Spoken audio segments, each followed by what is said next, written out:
Hi friends, నేను మీ doctor Swapna Chekkudi from Hyderabad women and fertility centre. Welcome to my channel. So ఈరోజు ఏంటంటే మనకు చాలా కామన్గా అంటే మన కమెంట్ బాక్స్లో కూడా అడుగుతున్నారు, పాలలో నెయ్యి వేసుకొని తాగడం వల్ల నార్మల్ డెలివరీ అవుతుందా, ఖచ్చితంగా అవుతుందా అనేది కూడా అడుగుతున్నారు. దాని గురించి సంబంధించిన మిత్స్ ఏంటి, అపోహలు ఏంటి, నిజాలేంటి అనేది డిస్కస్ చేసుకుందాం.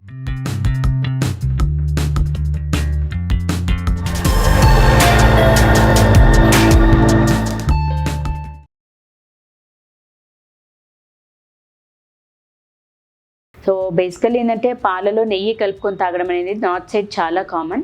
సో వాళ్ళ ప్రకారం అంటే వాళ్ళు అనుకోవడం ఏంటంటే లైక్ ఇవన్నీ మిత్స్ అన్నట్టు, అంటే అపోహలు.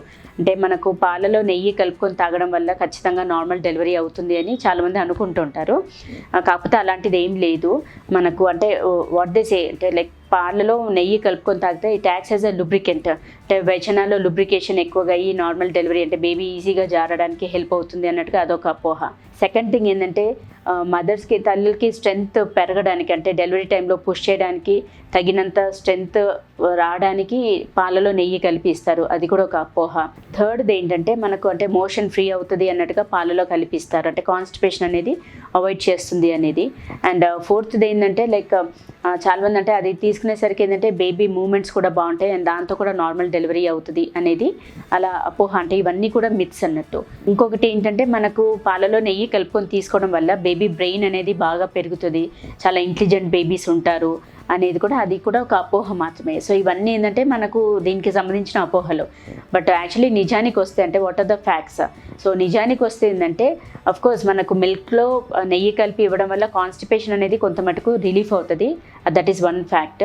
సెకండ్ థింగ్ ఏంటంటే మనకు పాలలో నెయ్యి కలిపినంత మాత్రాన అది వెజినల్ లూబ్రికేషన్ హెల్ప్ అవుద్ది, బేబీ హెడ్ ఈజీగా జారిపోద్ది అనేది అది లేదు. ఎందుకోసం అంటే అది మనం తాగే మిల్క్ ఏంటంటే మనకు పేగుల ద్వారా డైజెషన్ అయ్యి అది మోషన్ రూపంలో బయటికి వెళ్ళిపోద్ది, అంతేకాని దానికి బేబీ అంటే వెజినల్ మ్యూకోజాకి ఏం సంబంధం ఉండదు. సో అది తాగినంత మాత్రాన ఈజీగా డెలివరీ అయిపోతుంది అనేది మాత్రం కాదు. This the fact. Second thing ఏంటంటే అఫ్కోర్స్ డెఫినెట్లీ కాన్స్టిపేషన్ అనేది కొంచెం రిలీఫ్ ఉంటుంది. థర్డ్ థింగ్ ఏంటంటే మనకు ఎక్స్ట్రా చాలామంది ఏంటంటే 1-2 స్పూన్స్ వరకు యాక్సెప్టబుల్ ప్రెగ్నెన్సీలో. ఎందుకోసం అంటే అందులో కూడా ఒమేగా 3 ఫ్యాటీ యాసిడ్స్ చాలా అధిక పౌష్టిక విలువలు ఉంటాయి కాబట్టి అది అధికంగా ఉంటుంది కాబట్టి తీసుకోమంటాం బ్రెయిన్ గ్రోత్ డెవలప్మెంట్కి. But at the same time ఎక్కువగా తీసుకున్న వాళ్ళకి ఏంటంటే అన్నెసెసరీ ఫ్యాట్ డిపాజిషన్, అంటే అన్నెసెసరీ క్యాలరీస్ మనం యాడ్ చేస్తున్నాము. సో అది హెల్దీ అని చెప్పేసి ఎక్కువగా తీసుకుంటే కూడా అబ్డామినల్ ఫ్యాట్ డిపాజిషన్ అయ్యేసరికి కూడా వాళ్ళు కరెక్ట్ టైంకి బేబీని పుష్ చేయలేకపోతారు. So that is one disadvantage, అంటే ఎక్కువగా తీసుకుంటే అదొక డిసడ్వాంటేజ్. సో ఇదేంటంటే మనకు నెయ్యి ఎక్కువగా తీసుకునేసరికి అన్నెసెసరీ ఫ్యాట్ డిపాజిషన్ అయ్యి ఒబెసిటీ, ఊబకాయం అంటాం కదా.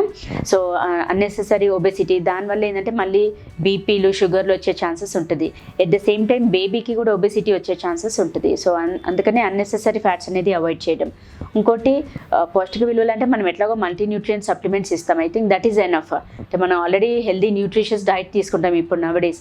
ఓల్డెన్ డేస్లో ఏంటంటే అలా కాదు కదా, వాళ్ళకి ఏది ఉంటే అది తీసుకునేవాళ్ళు. ఇప్పుడు అలా కాకుండా ఇప్పుడు నా న్యూయర్ జనరేషన్ ఏంటంటే మనకు హెల్దీ న్యూట్రిషియస్ డైట్ తీసుకుంటున్నాం కాబట్టి మనకు ఆ మల్టీవిటమిన్స్, న్యూట్రియన్స్ అనేది మన డైట్లోనే సరిపోతుంది.